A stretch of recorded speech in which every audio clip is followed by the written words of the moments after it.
not what you think. I swear to God. How could you do this? What the hell is going on here?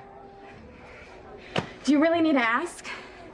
I mean, Ethan can't stay away from me no matter how hard he tries because he loves me. Theresa, stop. What, Ethan? Stop telling the truth. You can't deny that you just enjoyed that. You liar!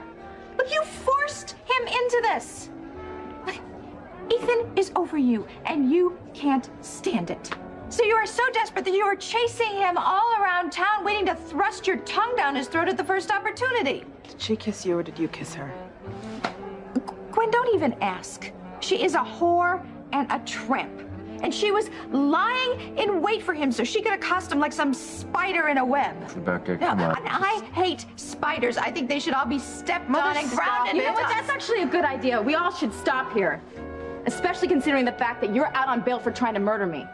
You know, Gwen, more threats against me are to make things look worse for you in court, if that's possible. What are you facing, like 30 to 40 years in prison? Theresa, shut up. I mean, for once in your life, you shut up and you listen. Now, unlike you, I took Ethan's plea to let our bygones be bygones to heart because this unending feud has gone on long enough. And there is no reason why we can't bury the hatchet and move on with our respective lives starting right now, but it's up to you.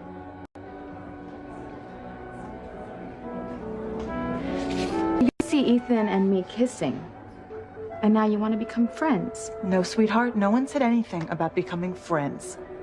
I would like to call a truce, a permanent truce. Give up on Ethan and let you two be. Yes. That and dropping the charges against me, that is all you have to do to just stop this madness right now. No. What did you just say? I said no, Gwen. I'm not gonna do it.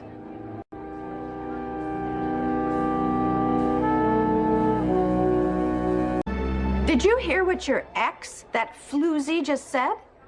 I mean, here Gwen is bending over backwards for peace, and Theresa won't even listen. She'll listen. If you don't accept Gwen's offer, you're going to be making the biggest mistake of your life.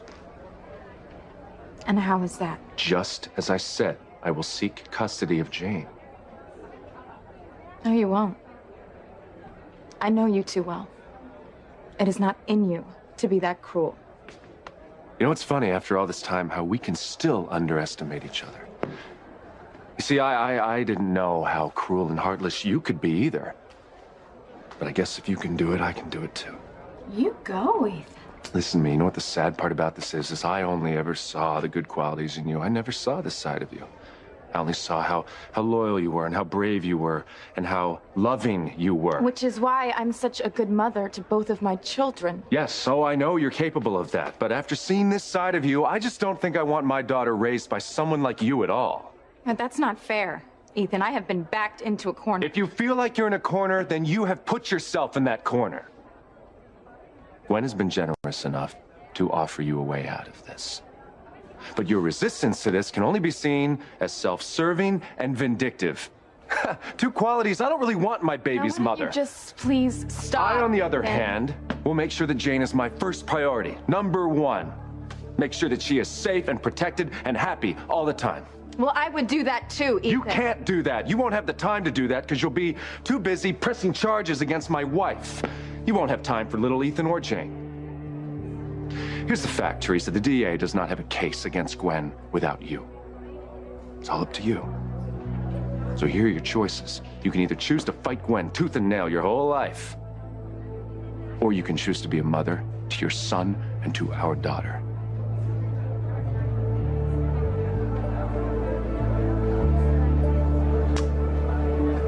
I'll drop the charges against Gwen. On one condition. What is that?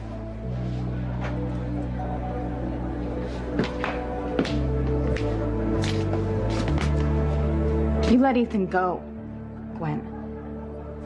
You divorce him so that he can be with me.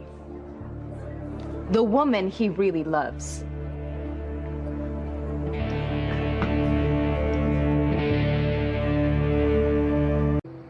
You want me to divorce Ethan so you can be with him?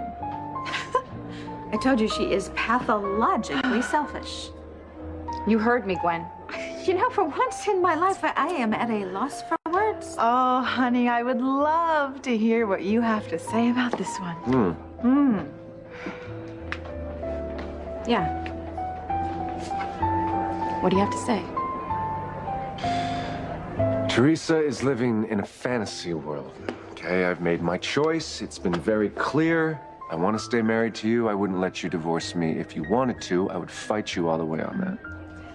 Well, gee, Theresa, then I guess the answer is no. I'm not going to divorce my husband. I think you should give that a little bit more thought, Gwen. Because if you don't divorce Ethan, then you're going to spend the rest of your life in jail. So being married to him, that's not going to mean a whole hell of a lot.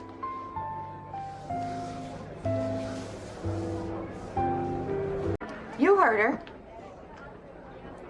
Theresa wants Gwen to spend the rest of her life in jail. I would never have believed that you could be this vengeful. It's not about that. Oh, please. Oh, that is such bull. Look, she is hoping that once Gwen is in jail, you will become so lonely that you will turn to her. That's all she's ever wanted. But that's because she's just that kind of a gal. Is it true? Is that your plan? You want to put Gwen behind bars so you can get me back? Is that it? Is that why you wanted to press charges against Gwen? So you can lock her up in prison and have me to yourself? Are you kidding me? It's not as simple as that. See, she's not even denying it. Listen to me. If there's any truth in what Rebecca's saying right now, you can forget it. Forget about it, okay? I'm not leaving her. Not for you, not for anyone. I happen to love her. Then why did you kiss me? You kissed me. I was a little too surprised to pull away, Theresa. You know what, Gwen? If you believe that, then you're dumber than I thought. Ethan loves me, no matter what he says. And you know what? He's always dreamed of fathering his own children and raising his own family, so why would he choose to stay with you when he can be with me, the mother of his child? Do not speak to my wife that way. Honey, it's all right. I can defend myself. You know, Theresa, you can call me whatever you want. But the truth is, I am the one with Ethan. And you heard what he said. He wouldn't divorce me even if I asked him for one. He's being noble, Gwen, yet again. Always saying what you want to hear, but the truth is he doesn't want to be married to you. He wants to be with me. All right, all right. Where are you getting this? Don't you back me in a corner like this. I told you what I would do. You're not going to take Jane away from me. You're bluffing. Are you sure? You want to test me on this? I'll give you one more chance. Drop the charges. Only if you grant her a divorce. That is not even on the table, Theresa. Then I guess we'll see how warm your nobility keeps you at night, huh? Well, Gwen's doing time in jail for the next 30 to 40 years.